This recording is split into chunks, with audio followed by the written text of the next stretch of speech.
menyambut kedatangan Ramadan dengan ucapan marhaban ya Ramadan.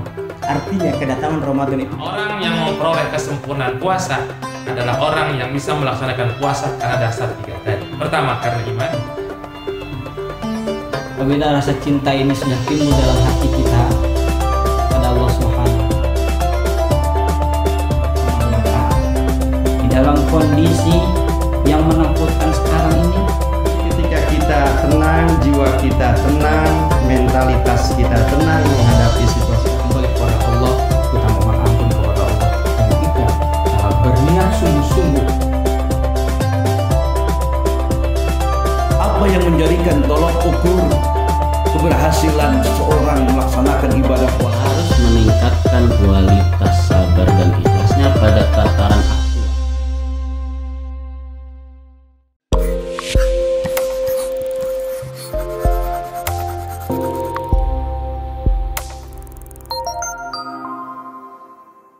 Assalamualaikum warahmatullahi wabarakatuh. Kembali lagi dalam acara Insan Insut Ramadan. Alhamdulillahirobbilalamin. Seperti biasa, kami akan menemani sahabat Insan Al-Kausar menjelang waktu berbuka puasa.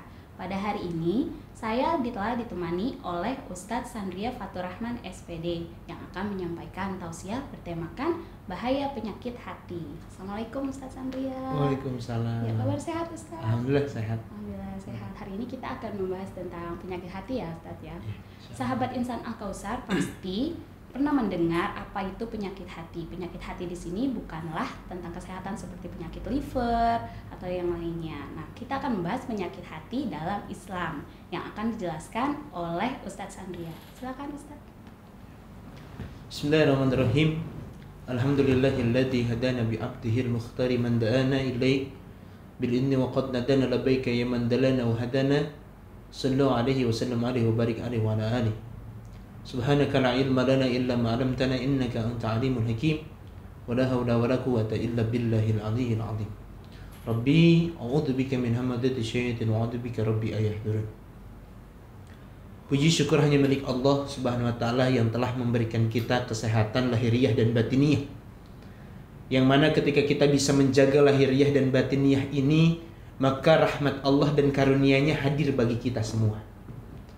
Salawat serta salam tidak lupa kita limpah curahkan kepada junjungan alam yang telah membawa kita kepada zaman yang jahiliyah, kepada zaman yang penuh dengan ilmu, zaman yang penuh dengan kekerasan dulu, dirubah oleh Rasulullah menuju zaman penuh dengan kelembutan. Dan hari ini nikmat itu selalu terasa yang diberikan oleh Allah langsung melalui syafaatnya oleh Rasulullah SAW. Kepada keluarganya, sahabatnya, dan kita sebagai pengikutnya, kita berdoa kepada Allah Subhanahu wa taala mudah-mudahan apa yang menjadi harapan kita selalu mendapat syafaat di yaumil qiyamah. Amin ya Allah ya rabbal alamin. Sahabat Insan Al-Kausar yang dimuliakan Allah Subhanahu wa taala. Pada kesempatan kali ini, materi mungkin yang sangat berat hari ini itu bicara terkait tentang penyakit hati. Penyakit hati di sini, kalau tadi disampaikan oleh host bahwasanya bukan penyakit yang bisa menular bahkan, tapi penyakit di sini itu bukan secara badan kita, tapi penyakit di sini itu adalah penyakit yang mana penyakit yang akan menjerumuskan kita kepada hal-hal yang buruk nantinya. Sahabat Insan Al-Kausar yang dimuliakan Allah Subhanahu wa taala, kita bicarakan terkait hati terlebih dahulu. Hati itu adalah organ tubuh yang dimana organ tubuh ini memiliki suatu kepentingan yang luar biasa, yang menunjukkan suatu perilaku manusia apakah menuju kepada perilaku yang baik ataupun tidak. Ketika hati ini selalu senantiasa ingin mengikuti syariatnya Nabi Muhammad SAW, maka syariat ini akan menunjukkan hati yang baik ke depannya. Tapi ketika seandainya hati kita diduduki oleh syaitan, diduduki dengan hal-hal buruk, maka apa yang kita lakukan dalam segi perilaku akan menuju kepada keburukan terlebih dahulu. Selanjutnya, bicara terkait penyakit hati, ada beberapa macam penyakit hati. Yang sering apakah kita masuk dalam kategori yang merasakan ini dan memiliki penyakit hati atau tidak, maka kita cari apakah benar kita memilikinya atau tidak. Jenis yang pertama penyakit hati itu adalah hasud, iri, dan dengki. Apa yang dimaksud dengan hasud, iri, dan dengki? Hasud, iri, dan dengki pada intinya ketika kita merasakan suatu kesenangan, melihat seseorang sedang susah, itu adalah penyakit yang luar biasa. Dan begitu pun sebaliknya, kita tuh kesal, marah ketika apa? Melihat seseorang sedang mendapatkan nikmat dari Allah. Itu adalah penyakit iri, hasud, dengki yang luar biasa. Bahkan sampai dengan apa? Ekstrimnya melakukan hal-hal buruk. Ketika seseorang mendapatkan kenikmatan, kita tidak suka, bahkan kita ingin mencelakainya dengan luar biasa itu. Subhanallah, alhamdulillah, wala ilaha illallah, wallahu akbar. Ketika kita bisa menjaga bahwasanya senang melihat orang senang, sedih melihat orang sedih, disitulah titik tentang kemanusiaan akan terjaga antara manusia satu dan lainnya. Ukhuwah Islamiyah akan terjalin karena konsepnya innamal mu'minuna ikhwah, bahwasanya kita sebagai umat Islam itu bersaudara dengan yang lainnya. Jangan sampai apa-apa yang kita lakukan dalam kehidupan ini itu harus membenci orang lain dengan mengatakan bahwasanya dia mah sukses, kita mah enggak. Itulah konsep-konsep yang sekiranya itu nanti malah berujung kepada keburukan diri kita nantinya. Sahabat insan Al-Kautsar yang dimuliakan Allah Subhanahu wa taala. Ada jenis yang kedua. Yang kedua itu adalah jenis sombong. Penyakit yang luar biasa. Kalau seandainya kita kategorikan bahwasanya sombong itu memiliki anak terlebih dahulu sebelum timbulnya sombong, itu adalah ria. Ketika seandainya seseorang bangga kepada diri sendiri dan meremehkan orang lain tanpa dia menyadari apa yang dimilikinya itu adalah milik Allah Subhanahu wa taala, maka dia masuk dalam kategori sombong. Padahal jelas kata Rasulullah dalam hadisnya, la yadkhulul jannah man kana fi qalbihi min kibrin. Kibir itu adalah sombong. Ketika seseorang merasakan dalam dirinya itu kesombongan yang luar biasa dan diungkapkan kepada orang lain sampai dengan merendahkan orang lain, maka pada posisi itu sombongnya itu sudah melekat dalam dirinya. Apa kata Rasulullah dalam janji hadis itu? Tidak akan pernah masuk surga orang yang ada dalam hatinya kesombongan. Sahabat insan Al-Kautsar yang dimuliakan Allah Subhanahu wa taala, jenis yang ketiga itu adalah kikir.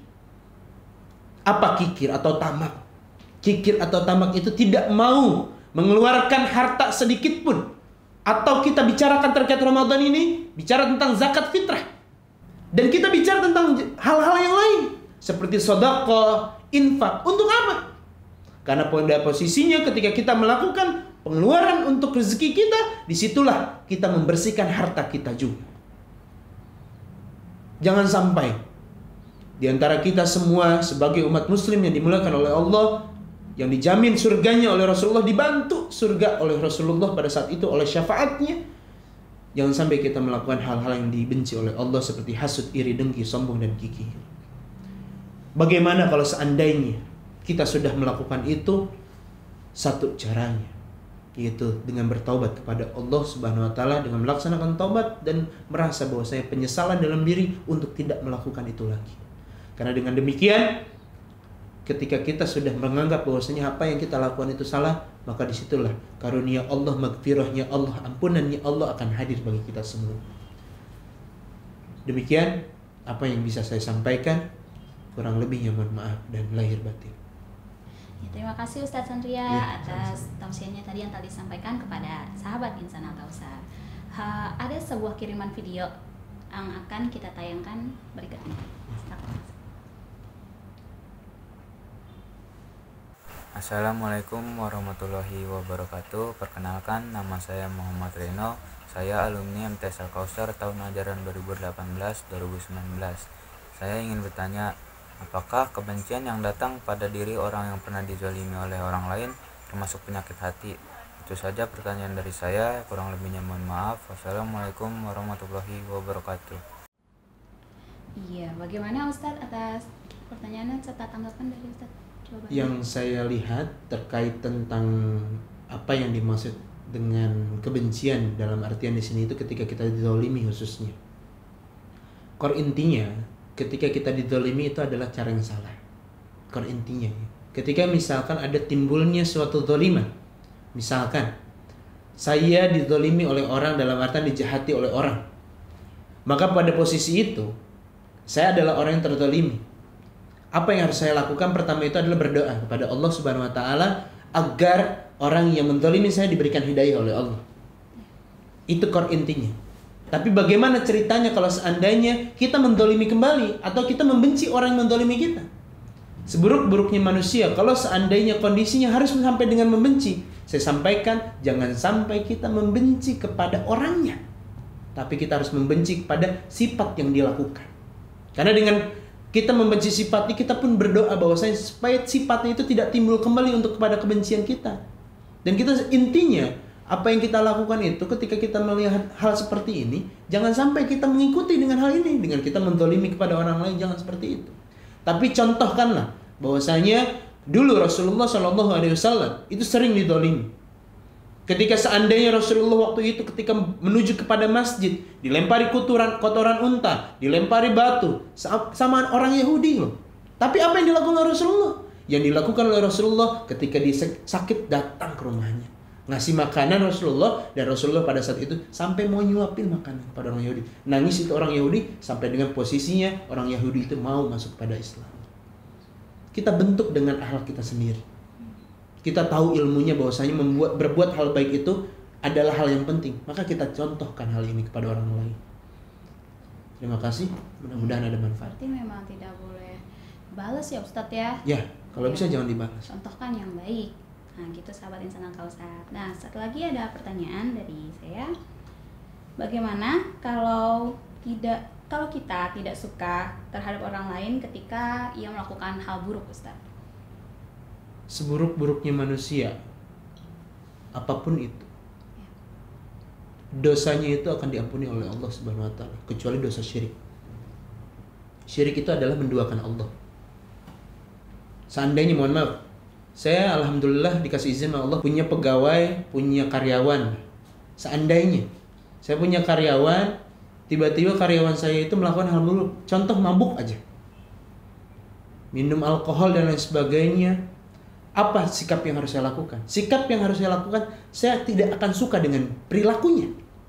Tapi kepada orang yang saya tidak punya kekuatan untuk tidak suka kepada orangnya. Karena apa? Orangnya diciptakan oleh Allah Subhanahu wa taala. Tapi sifat yang membentuk dirinya untuk melakukan hal-hal buruk, apa? Didasari oleh nafsu dan syaitan. Dengan hal ini, saya katakan bahwasanya ketika kembali kepada yang tadi, pertanyaan yang tadi ya. Ketika kita melihat bahwasanya ada perbuatan yang buruk, maka kita lihat perbuatannya. Jangan kita melihat orang kalau bicara fisik. Kalau bicara fisik, Allahu Akbar walillahilhamd, fisik itu ciptaan Allah. Tapi kalau bicara tentang sifat, apa yang diucapkan, apa yang dilakukan, itu adalah karakter atau jiwanya, atau bicara tentang sifatnya, maka disitulah kita baru bisa membencinya. Tapi kalau kita membenci kepada diri itu tidak boleh. Karena posisinya Allah yang menciptakan langsung. Gitu. Jadi intinya itu sih Bu Putri terkait hal ini. Sahabat Insan Al-Kausar, sebelum kita tutup acara ini, mari kita berdoa terlebih dahulu. Silakan Ustaz. Mari kita berdoa kepada Allah Subhanahu wa taala dengan doa menyelesaikan majelis ini dengan subhanaka Allahumma wa bihamdika asyhadu an la ilaha illa anta astaghfiruka wa atubu ilaik. Ghairihi wa syahrihi min Allah taala. Kurang lebihnya mohon maaf lahir dan batin. Billahi taufiq wal hidayah. Assalamualaikum warahmatullahi wabarakatuh. Terima kasih Ustaz.